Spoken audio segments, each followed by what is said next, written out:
وما أرسلناك إلا رحمة للعالمين.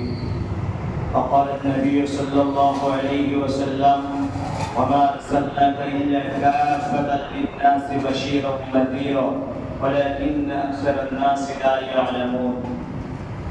صدق الله العظيم.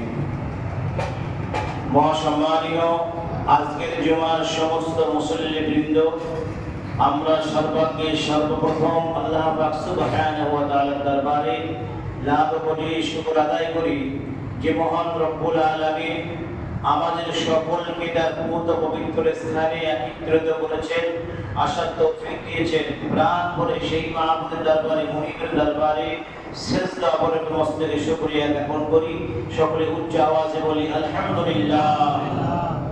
তারই পরে মরুদুলাল মরুভাস্কর মা আমিনার লাল জগৎগুরু বিশ্ব নবী আশরাফুল আম্বিয়া সাইয়্যিদুল মুরসালিন রাহমাতাল লিল আলামিন জনাবে মুহাম্মদ রাসূলুল্লাহ সাল্লাল্লাহু আলাইহি ওয়াসাল্লাম তার উপর লাখ কোটি দরুদ সালাম আমরা একবার বলি সাল্লাল্লাহু আলাইহি ওয়াসাল্লাম। পবিত্র মাহে রবিউল আওয়ালের 4 নম্বর আল্লাহ পাকের দরবারে লাখ কোটি শুকরিয়া। নবীর জন্মের মাসে আল্লাহ নবী আল্লাহর হাবিব যে মাসে আবির্ভূত হয়েছিলেন, দুনিয়ার জমিনে এসেছিলেন, সেই মাসের সেই জুমায় আল্লাহ পাক আমাদেরকে একত্রিত করেছেন। এটা আল্লাহ আপনার বড় দয়া, বড় মহব্বত। কারণ আল্লাহ পাক যাকে ভালোবাসেন তাকে তার দরবারে তিনি ডেকে আনেন। যদি কোনো মানুষ মনে করে আমি যাব না, আল্লাহ যদি মনে করে ওই মানুষটা যাবে, তো যাবে। ও যাবে না বলতে পারবে না। ভালো কাজে, ভালো জায়গায় আল্লাহ যাকে মনে করবে তাকে অবশ্যই আল্লাহ নিয়ে যাবে, কোনো সন্দেহ নাই। যদি সে মনে করে যে আমি যাব না, সে নিয়ত করে বসলো, কিন্তু আল্লাহ তাকে নিয়ে যাবে, অবশ্যই সেই ব্যক্তি যাবে, কোনো সন্দেহ নাই। আলহামদুলিল্লাহ। তো যাই হোক, গত জুমায় যেখান থেকে আমি আলোচনা করছিলাম, আজকে বিশেষ করে চতুর্থ জুমার যে খুতবা আছে আল্লাহ নবীর ইন্তেকালের সমস্ত বিষয়টা আলোচনা করা আছে আজকে। এটা আগামী জুমা করব ইনশাআল্লাহ, অসুবিধা নাই। আজকের যে খুতবা বিশেষ করে নবীজির ইন্তেকালের সময় যে সমস্ত যে জিনিসগুলো ঘটেছিল সেগুলো আজকের খুতবার ভিতরে বিস্তারিত আলোচনা করা হয়েছে আলহামদুলিল্লাহ। আমি এটা আগামী জুমা আলোচনা করব আল্লাহ পাক চাইলে ইনশাআল্লাহ। তো আগামী গত জুমায় যেখান থেকে আলোচনা করছিলাম আল্লাহ নবী আল্লাহর হাবিবের আম্মা যান ইন্তেকাল করেছেন, উনি এবার সব শেষ করে দিয়েছেন। ওনার জীবনের সব শেষ। বাল্যকালে নবীজি এতিম হয়েছেন, বাল্যকালে। এরকম এতিম নবী দুনিয়ায় একটাও আসেনি এর আগে। একজন পয়গম্বরের নামে আবির্ভূত হন নাই। আমার নবীকে আল্লাহ যেভাবে এতিম করেছেন, এরকম এতিম নবীর আগে একজন নবী আসে নাই। তামাম পৃথিবীতে যত নবী এসেছেন সবার দুঃখ কষ্ট এক পাল্লা ওজন করেন। আমার নবীর দুঃখ কষ্ট এক পাল্লা ওজন করেন, আমার নবীর পাল্লা ভারী হয়ে যাবে। যদি বলো সুবহানাল্লাহ। নবীর দুঃখ কষ্ট বেশি, কারণ আখেরি জামানার নবী, শেষ জামানার নবী, এনার পরে কোনো নবী আসবে না পৃথিবীতে। সেজন্য এনার দুঃখ কষ্ট সবচেয়ে বেশি। শুধুমাত্র তায়েফের জমিনের কথা বললে চোখের পানি আটকানো সম্ভব নয়। তায়েফের জমিনে নবীর যে অবদান ছিল আলহামদুলিল্লাহ। নবীজি মার খেয়েছেন, অত্যাচারিত হয়েছেন, তায়েফবাসীরা গালিমন্দ করেছে আমার নবীকে। আজ পৃথিবীর জমিনে তায়েফবাসীদের অন্তরকে আল্লাহ শক্ত করে দিয়েছে, কারণ তারা আমার নবীর সাথে দুর্ব্যবহার করেছিল। শুধুমাত্র জাকারিয়া আলাইহিস সালাম দ্বীন প্রচার করতে গিয়ে, দ্বীনের দাওয়াত দিতে গিয়ে কাফেররা তেড়ে আসে। জাকারিয়া বলতেছে আল্লাহ তোমার কাজ ফাঁক করে দাও। গাছের ভিতরে ঢুকে পড়লেন, গাছের ভিতরে ঢুকে পড়লেন। শয়তান সেই চাদর টেনে দিয়ে গাছের তলা দাঁড়িয়ে আছে। যারা আসছে তারা বলছে কাকে খোঁজ করো? বলে জাকারিয়াকে দেখেছো? বলে হ্যাঁ, এই গাছের ভিতরে ঢুকেছে। কি বলো? বলে হ্যাঁ, এই চাদর দিতে কি বাইরে দেখেন, তার নিশানা চাদর। কাফেররা বলে জাকারিয়াকে দুখণ্ড করে দাও। সেই গাছ করাত দিয়ে জেরা হচ্ছে। করাত যখন জাকারিয়ার সামনে চলে আসলো, জাকারিয়া বলছে আল্লাহ তোমার দ্বীনের দাওয়াত দিতে গিয়ে কাফেররা আমাকে করাত চালাচ্ছে। আল্লাহ বলে জাকারিয়া যদি একবার ওভাবে শব্দ করো, নবুয়তের খাতার থেকে তোমার নাম বাদ দেওয়া হবে। জাকারিয়া ও শব্দ বললেন না, আল্লাহর অর্ডার। কারণ জাকারিয়া আমার নবী যখনই বিপদে পড়েছেন আল্লাহর সম্মুখীন হয়েছেন, আল্লাহকে স্মরণ করেছেন। আর অন্য নবীরা তারা গাছের সাহায্য নিয়েছে, কেউ পানির সাহায্য নিয়েছে, আল্লাহর কাছে সাহায্য প্রার্থনা করেন নাই তারা সেই মুহূর্তে। এজন্য আল্লাহ জাকারিয়ার অন্য দুখণ্ড করে দিয়ে করাত দিয়ে একবার ওহু বলে শব্দ করলেন না। কারণ আর নবীর তায়েফের জমিনে কিভাবে অত্যাচার করা হয়েছে, কিভাবে জুলুম করা হয়েছে। জিবরাইল সালাম বলছেন ইয়া রাসূলুল্লাহ, হুজুর যদি আমি আপনি একবার বলেন আপনি একটা বার যদি বলেন এই পাথর দিয়ে তায়েফবাসীদের গোষ্ঠী সাফ করে দেব, আমার নবী বললেন না জিবরাইল বেরো না ওদেরকে। কারণ দয়ার নবী, মায়ার নবী, আমার নবীজির অন্তরে দয়া বেশি ছিল, অনেক দয়া ছিল নবীজির অন্তরে। ওদের বেরো না, ওদেরকে যদি তুমি পাথর মেরে শেষ করে দাও, আমি কার কাছে গিয়ে বলবো লা ইলাহা ইল্লাল্লাহ মুহাম্মাদুর রাসূলুল্লাহ সাল্লাল্লাহু আলাইহি ওয়াসাল্লাম। ওদের বেরো না জিবরাইল, ওরা কলমা পড়ছে না, ওদের আওলাদ যারা দুনিয়া আসবে তারা হয়তো কলমা পড়বে, ওদের বেরো না। ওদেরকে মারলে আমি কার কাছে গিয়ে দিনের দাওয়াতটা পৌঁছাবো? না জিবরাইল, ওদেরকে বেরো না। এটা ছিল আমার দয়ার নবী, মায়ার নবীর অভ্যাস। ইউনূস আলাইহিস সালাম দিনের দাওয়াত দিতে গিয়ে সমস্ত মানুষদেরকে ধ্বংসের মুখে পতিত করলেন, সবার উপরে গজব নাযিল করলেন, আল্লাহ সকলকে ধ্বংস করে দাও, কেউ আমার প্রতি কলমা পড়ছে না, কেউ তোমার ইমানের কালমা কেউ পড়ছে না, কেউ ইসলাম কবুল করছে না, সবাইকে ধ্বংস করে দাও। ইউনূস আলাইহিস সালাম সম্পূর্ণ করে গজব রেখে দিলেন, সবাই ধ্বংস করে দিলেন আমাদের। কারণ ইউনূসকে আল্লাহ শিক্ষা দিয়েছিলেন একটা পর্যায়ে, যে ইউনূসকে বলছেন, আল্লাহ বলছে ইউনূস বান্দা আমার, বান্দা আমার, আমি সৃষ্টি করেছি, আমি তৈরি করেছি, আমি বানিয়েছি, তাদের গজব দেব আমি আল্লাহ, তুমি গজবটা কাকে? আমার বান্দা কলমা পড়ছে না, তারা মনে করতে পারে, আজ পড়ছে না কাল করতে পারে, কাল পড়ছে না পশু করতে পারে, তুমি গজব ডাকলে কেন? এটা আল্লাহ তাকে শিক্ষা দিয়েছেন। এভাবে করে যুগে যুগে যত নবী এসেছেন, আবির্ভূত হয়েছিলেন পয়গম্বর, তাদেরকে আল্লাহ এভাবে শিক্ষা দিয়েছিলেন। সুতরাং একমাত্র নবী জনাবে মুহাম্মদ রাসূলুল্লাহ সাল্লাল্লাহু আলাইহি ওয়াসাল্লামকে আল্লাহ দুনিয়ার জমিনে কোনো শিক্ষা দেন নাই, নবীকে কোনো ধমক দিয়ে কথা বলেন নাই। আবার আল্লাহ নবীকে কোনোদিন ধমক দিয়ে কথা বলেন নাই। একমাত্র পয়গম্বর বিশ্বের জমিনে আবির্ভূত হয়েছিলেন, আল্লাহ তাকে আমির সৃষ্টি করেছিলেন। সর্বপ্রথম আল্লাহ আমার নবীকে সৃষ্টি করেন, তারপরে তাকে দুনিয়ার জমিনে পাঠান, সর্বশেষে আখিরি জামানায় আমার নবীকে পাঠিয়ে দিয়েছিলেন। আল্লাহ নবী আল্লাহর হাবিব মাকে হারালেন, আব্বাকে হারালেন, হারিয়ে এতিম হয়ে গেলেন, উম্মে আইমানের সঙ্গে মদিনার জমিনে, মক্কার জমিনে গমন করলেন। বাড়ি এসে দাদুজানকে বলছে, দাদুজান আমি কেন আব্বাকে দেখতে গিয়েছিলাম, কেন আমি আব্বা দেখার সাথ জেগেছিল অন্তরে, আমার আম্মাকে আমি হারিয়ে দিয়েছি। দাদুজান আমার দুনিয়ার জমিনে আর কেউ নাই। আল্লাহ নবী কাঁদছেন, মাসুম নবী, এতিম নবী আমার দাদুজানকে জড়িয়ে ধরে হাওহাও করে কাঁদছেন, দাদুজান আমি কেন আমার আব্বাকে দেখতে চেয়েছিলাম, কেন আমি মদিনায় যাওয়ার কথা বলেছিলাম, আমার আম্মাকে আমি হারিয়েছি, আম্মা দুনিয়ার জমিনে নাই। আমার আব্দুল মুত্তালিব বলছে, দাদু ভাই তোমারও আব্বা বানাই, আমারও আব্বা বানাই, এসো আমরা দুই ভাই একসাথে খেলা করি। আল্লাহ নবীকে জড়িয়ে ধরলেন আব্দুল মুত্তালিব, জড়িয়ে ধরে 9 বছর বয়সে আব্দুল মুত্তালিব বিদায় নেবেন। 6 বছর বয়সে সব শেষ, 9 বছর বয়সে দাদু মুত্তালিব বিদায় নেবেন। এবার আল্লাহ নবী আল্লাহর হাবিব যখন দাদু বিদায় নেবেন, সেই সময় ব্যাপক কেঁদেছিলেন, কারণ নবীর আর দুনিয়ার জমিনে কেউ ছিল না, কেউ আপন করবে এরকম কেউ ছিল না। অবশেষে আব্দুল মুত্তালিব বললেন, নবীজির ভাইদের, নবীজির চাচাদের সকলকে ডাকলেন যে তোমরা এখানে আমার কাছে আসো, কে আমার শিশু মুহাম্মদকে গ্রহণ করবে, আমার শিশু নবীকে কে গ্রহণ করবে, কে আপন করে নেবে?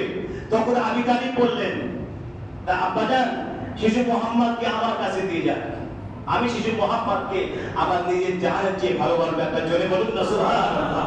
আমার নিজের জাহানের চেয়ে আমি শিশু মুহাম্মদকে ভালোবাসবো। আল্লাহ নবী আল্লাহর হাবিব আব্দুল মুত্তালিব আবু তালিবের হাওয়ালা করে দিলেন, আবু তালিব খবরদারের আব্বা নাই, এর মা নাই, একে যেন কষ্ট দিও না, একে ব্যথা দিও না, খবরদার কোনো গালমন্দ ভাষা একে দিও না, তাহলে কিন্তু আল্লাহ সইবে না। আল্লাহর দোস্ত, আল্লাহর বন্ধু, আমার নাতি, আমার দাদু আল্লাহর বন্ধু, এটা মাথায় রেখে দিও। কিন্তু আব্দুল মুত্তালিব দুনিয়ার জমিনে যে কদিন ছিলেন, আল্লাহ নবীকে নিয়ে সেইভাবে ব্যবহার করেছিলেন। কোনদিন তার মনে আঘাত দিয়ে কথা বলেন নাই, কোনদিন করে এমন কথা বলেন নাই তিনি ব্যথা পায়। আবু তালিবের হাওয়ালায় করে দিলেন।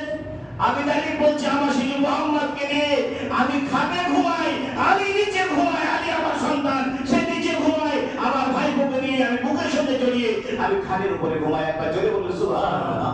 আবু তালিব আমার নবীকে কতটা ভালোবেসেছিল, আবু তালিব আমার নবীকে কতটা ভালোবেসেছিল। সিরিয়ায় ব্যবসা করতে যাবেন আবু তালিব, শিশু মুহাম্মদ, আবু তালিব মুহাম্মদকে নিয়ে যাবেন না। তিনি বলছেন, ভাইপো রাস্তাঘাটে অনেক সমস্যা, অনেক বিপদ আপদ আছে, তোমাকে যেতে হবে না, তুমি মক্কার জমিনে অবস্থান করো, তোমাকে যেতে হবে না। তিনি বলছেন, চাচা আমি যাবো। জবরদস্তি আল্লাহ নবী আবু তালিবের সঙ্গে রওনা দিলেন।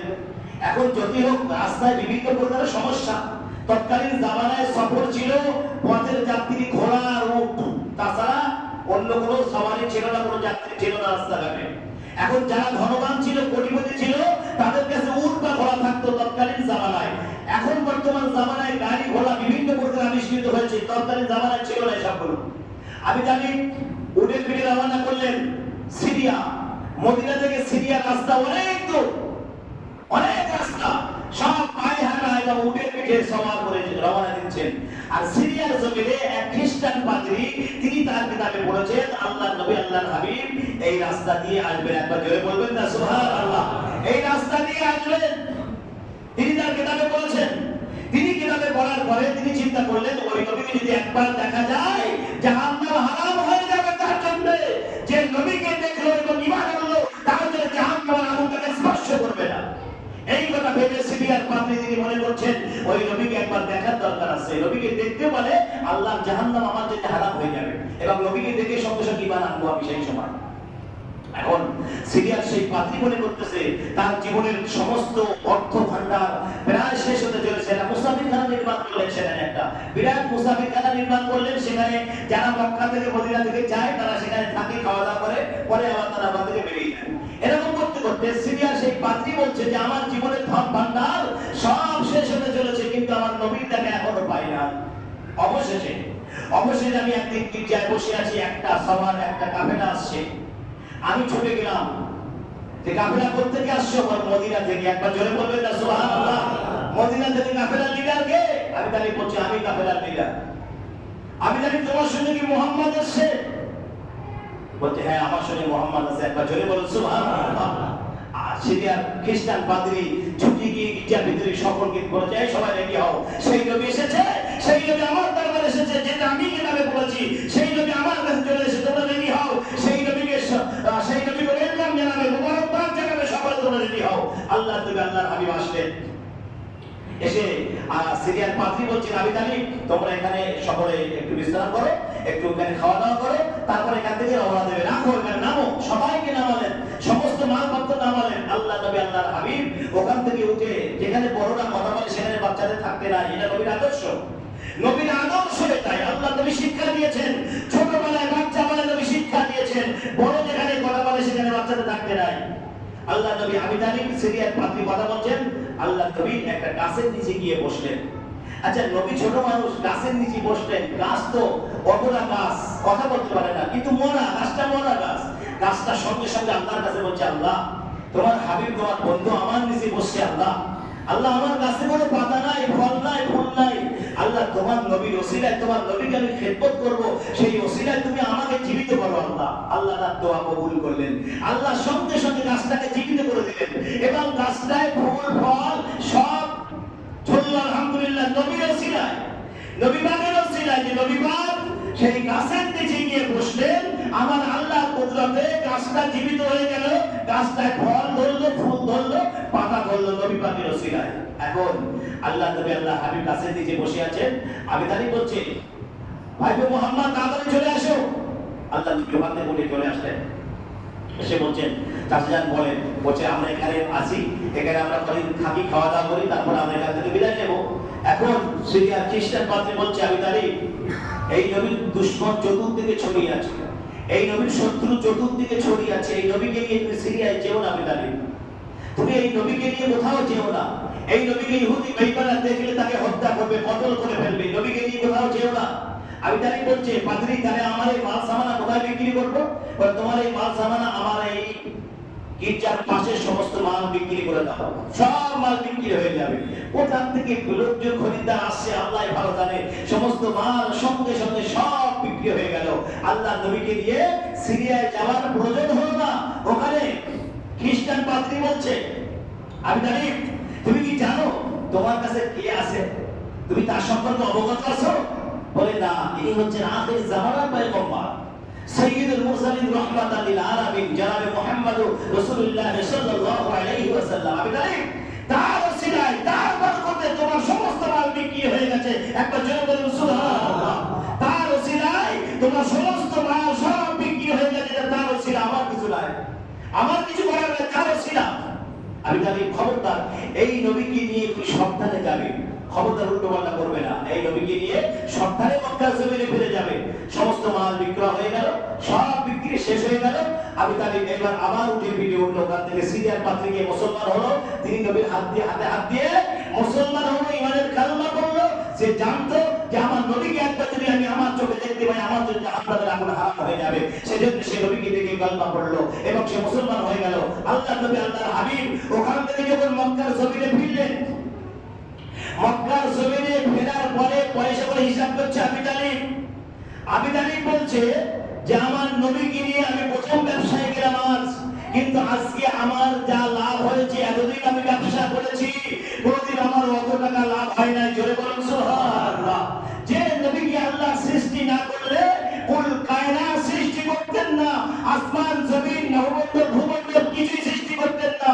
সেই নবীকে নিয়ে আবু তালিব ব্যবসায় গিয়েছে। সেই নবীকে নিয়ে আবু তালিব ব্যবসায় গিয়েছে। তাহলে আবু তালিবের লাভ হবে না কেন? কেন সে কোটিপতি হবে না? আবু তালিব বলছে আমার ব্যাপক পরিমাণে লাভ হয়েছে ইনশাআল্লাহ। আল্লাহ পাক আমাদের সকলকে শোনার চাইতে বেশি বেশি আমল করার তৌফিক দান করুন। আমরা সকলে বলি আল্লাহুম্মা আমিন। ভাই, একটি ঘোষণা।